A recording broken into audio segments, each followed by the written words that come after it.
25வது அதிகாரம் 1ஆம் வசனம் மற்றும் 8ஆம் வசனத்திலிருந்து 17ஆம் வசனம் வரை. ஆண்டவர் சீனாய் மலையில் மோசேயிடம் கூறியது: தொடர்ந்து வரும் 7 ஓய்வு ஆண்டுகளை 7 ஆண்டுகளாக 7 முறை எண்ணிக்கையிட்டு அவை 49 ஆண்டுகள் ஆகும். 7ஆம் மாதம் 10ஆம் நாள் எக்கால ஒலி எழட்டும்.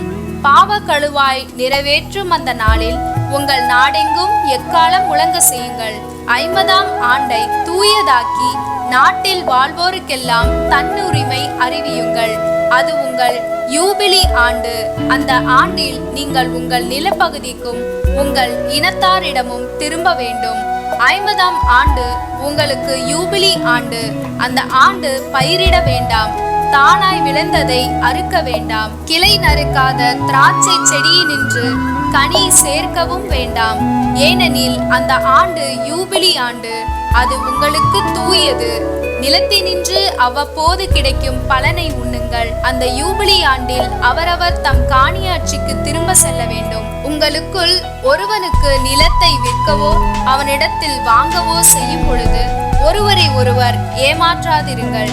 யூபிலி ஆண்டிற்கு பின் ஆண்டுகளை கணக்கிட்டு அவற்றின் எண்ணிக்கைக்கு ஏற்ப வாங்கலாம். பயன்படுத்தும் ஆண்டுகளுக்கு ஏற்ப அவன் அதை உனக்கு விற்க வேண்டும். பலனை பயன்படுத்தும் ஆண்டுகள் எண்ணிக்கைக்கு மிகுந்திருந்தால் விலையை உயர்த்த வேண்டும், குறைந்திருந்தால் விலையை குறைக்க வேண்டும். ஏனெனில் பயனுள்ள ஆண்டுகளின் எண்ணிக்கைக்கு ஏற்பவே அவன் விற்கிறான். உங்களுள் எவரும் தம் இனத்தாரை ஏமாற்றலாகாது. கடவுளுக்கு அஞ்சி நடங்கள். மத்தேயு 14வது அதிகாரம் 1ஆம் வசனத்திலிருந்து 12ஆம் வசனம் வரை. அக்காலத்தில் குறுநில மன்னன் ஏரோது இயேசுவை பற்றி செய்தியை கேள்வியுற்றான். அவன் தன் ஊழியரிடம், இவர் திருமுழுக்கு யோவான் தான். இறந்த யோவானை கடவுள் உயிர் பெற்றெழ செய்தார்.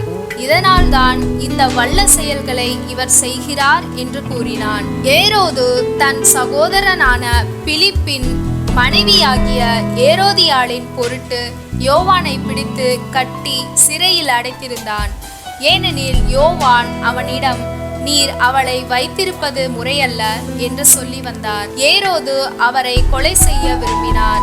ஆயினும் மக்கள் கூட்டத்தினர் அவரை ஓர் இறைவாக்கினர் என கருதியதால் அவர்களுக்கு அஞ்சினான். ஏரோதின் பிறந்த நாளில் ஏரோதியாளின் மகள் அவையினர் நடுவில் நடனமாடி ஏரோதை அகமகிழ செய்தாள்.